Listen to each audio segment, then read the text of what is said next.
interesting take on this too. Curtis Samuel, he seems to not be able to get this groin right. We just cannot use him on a consistent basis. Is it time to shut down Curtis for this season? Let him get fully healthy. Let him take his complete time to rest, and then bring him in next year fully healthy and ready to go? Or do you think we should use him or try to get him back and try to get him in the game to kind of make this run potential?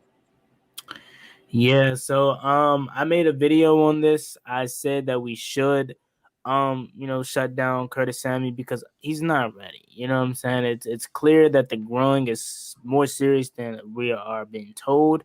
The guy suffered this back in May, and he's still dealing with it, and it's not looking like it's gonna get any better no time soon. Only thing that's gonna heal it is time. He needs to sit down. I did, however, say in that same breath, if we find a way to beat the Tampa Bay Buccaneers, you can maybe continue to try to work him back in because he needs to be a part of this late season run. But now that I'm thinking about it, if we continue to get the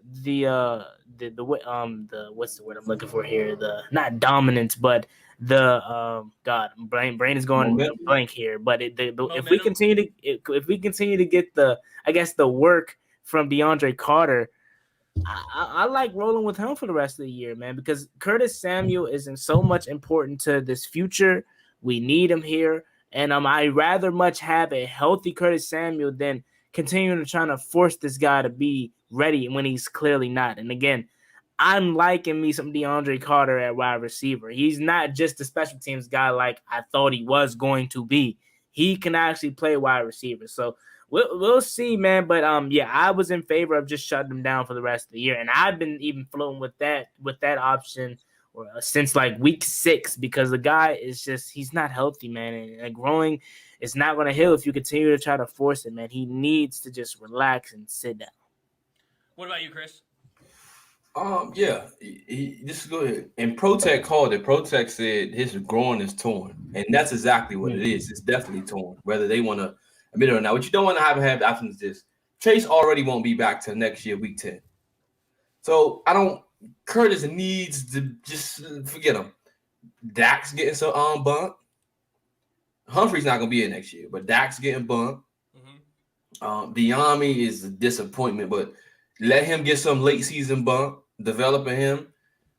And Carter, I said this earlier. I want to sign Carter to a 3-year deal next year.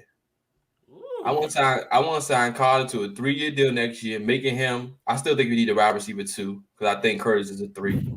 But have Carter, give him 3 years, kick returner, and he out there balling right now. And everything that Curtis Samuel do, he does. Yeah, so it's like.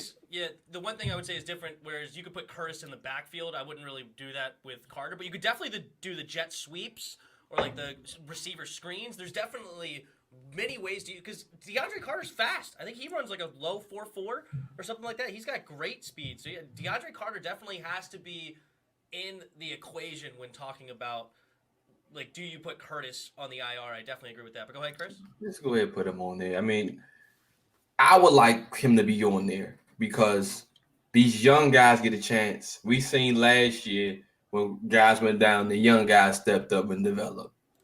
I want to see Dax get more bump in there and Diami get more bump in there.